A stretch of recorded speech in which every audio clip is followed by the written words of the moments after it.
Hello friends, welcome to my YouTube channel in nursing class. आज का हमारा topic है incubation period of communicable disease. जो communicable disease होती हैं, जिन्हें हम हिंदी में संचारी रोग कहते हैं, उनका इंक्यूबेशन पीरियड क्या होता है, कितने दिन होता है, इसके बारे में हम पढ़ेंगे। तो फ्रेंड्स, जैसे कि हमें पता है, कम्युनिकेबल डिसीज वह डिसीज होती हैं जो कि one person to another spread होती हैं, जिन्हें हम या जिसे हम इन्फेक्शन कहते हैं। ऐसी बीमारी जो एक पर्सन से या एक व्यक्ति से दूसरे व्यक्ति में फैलती हैं या स्प्रेड होती हैं, उन्हें हम कम्युनिकेबल डिसीज या इन्फेक्शन कहते हैं। जो कम्युनिकेबल डिसीज या इन्फेक्शियस जो डिसीज होती हैं, उनके बारे में हम डिटेल में अलग से एक क्लास बनाएंगे।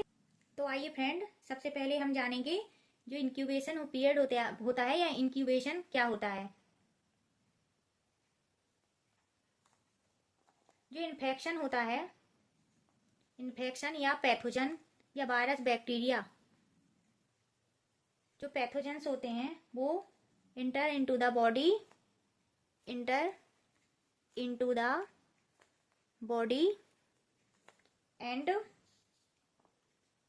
एंड कॉज या अपीयर या कॉज कर देते हैं या अपीयर होता है। फर्स्ट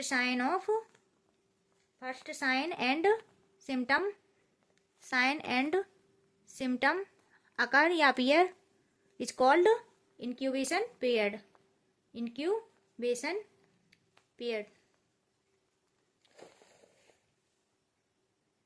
तो फ्रेंड्स, हमारी बॉडी के अंदर कोई भी पैथोजेंस इंटर हो जाता है और इंटर होने के बाद वो डिसीज को कॉज करने लगता है।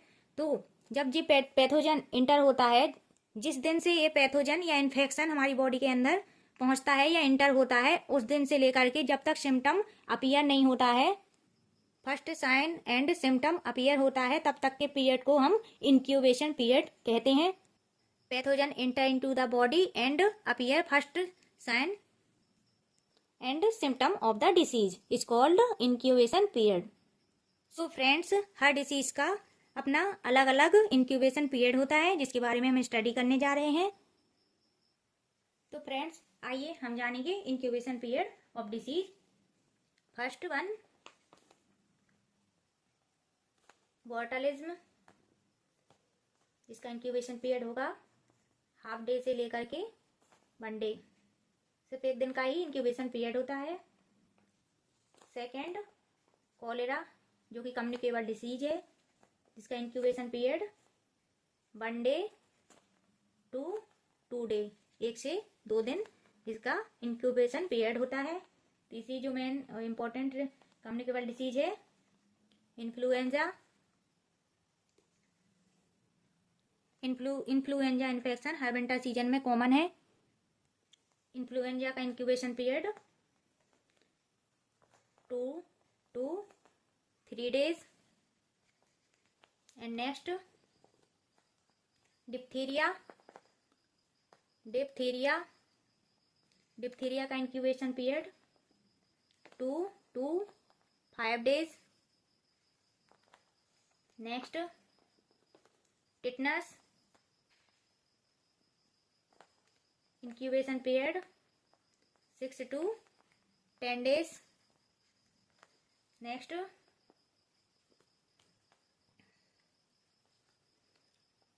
Polio incubation period 7 to 14 days। Next, pertussis incubation communicable disease, जिसका incubation period 7 to 14 days। Polio and pertussis both are same incubation period 7 to 14 days। and next, malaria 10 to 14 days। next, typhoid fever 10 to 14 days। malaria fever and typhoid fever both are same incubation period 10 to 14 days। typhoid 10 to 14 days। and next, measles भी 2 type की होती है, एक German measles ये भी communicable disease है जिसका incubation period 14 to 21 days। And next mumps, ये भी बहुत इंपॉर्टेंट कम्युनिकेबल डिसीज है जिसका incubation period same 14 to 21 days। वो था सेम, मीजल्स एंड मम्स वो था same incubation period of the communicable disease. And next TB, tuberculosis, जिसका इंक्यूबेशन पीरियड 21 to 45 days। इसके बारे में भी एक हम लंबी अलग से एक क्लास बनाएंगे। ट्यूबरकुलोसिस कम्युनिकेबल डिसीज होती है, बहुत इंपॉर्टेंट डिसीज है। इससे हर एग्जाम में 1-2 क्वेश्चन पूछे ही जाते हैं। इसका हम अलग से एक टॉपिक बनाएंगे, ट्यूबरकुलोसिस की एक अलग से क्लास बनाएंगे। एंड इससे इंपॉर्टेंट जो भी क्वेश्चन बनेंगे उसके बारे में डिस्कशन करेंगे। तो फ्रेंड, ट्यूबरकुलोसिस का जो इंक्यूबेशन पीरियड है 25 to 45 days या 3 week to 5 week, इसका इंक्यूबेशन पीरियड होता है। And next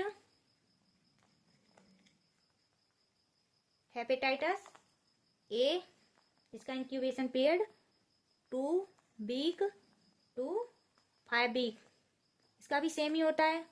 and next hepatitis B, hepatitis B भी एक क्रॉनिक कम्युनिकेबल डिसीज होती है। ट्यूबरकुलोसिस एंड हेपेटाइटिस बी दोनों ही कम्युनिकेबल डिसीज, बहुत क्रॉनिक और बहुत लंबे इंक्यूबेशन पीरियड वाली डिसीज है। हेपेटाइटिस बी भी क्रॉनिक इन्फेक्शियस डिसीज है जिसका incubation period 6 week to 24 week होता है। इस पे भी हम अलग से एक क्लास बनाएंगे हेपेटाइटिस बी, क्योंकि इससे भी कई बार एग्जाम में 1-2 या 2-3 क्वेश्चन पूछ लिए जाते हैं। ये बहुत ही इंपॉर्टेंट है। एंड नेक्स्ट चिकन पॉक्स, जिन्हें chicken pox and small pox, ये 2 होते हैं, छोटी माता एंड बड़ी माता। इनका जो इंक्यूबेशन पीरियड होता है 7 to 21 days होता है। इससे भी एग्जाम कई बार पूछ लिया जाता है। तो फ्रेंड्स, ये हमने पढ़ा है इंक्यूबेशन पीरियड, जो भी कम्युनिकेबल डिसीजेज होती हैं उनका क्या इंक्यूबेशन पीरियड होता है, कितने दिन का इंक्यूबेशन पीरियड होता है, उसके बारे में हमने डिटेल स्टडी की है। एंड फ्रेंड, जितने भी टाइप की कम्युनिकेबल डिसीजेज हैं, हम सभी कम्युनिकेबल डिसीज पर अलग से क्लास बनाएंगे। एंड कम्युनिकेबल डिसीज से जो भी इंपॉर्टेंट क्वेश्चन रहेंगे उसके बारे में हम डिस्कशन करेंगे, अलग से एक क्लास बनाएंगे। आई होप कि हमारी क्लास आपके लिए हेल्पफुल रहे आपके नर्सिंग एग्जाम के लिए। And thank you for watching.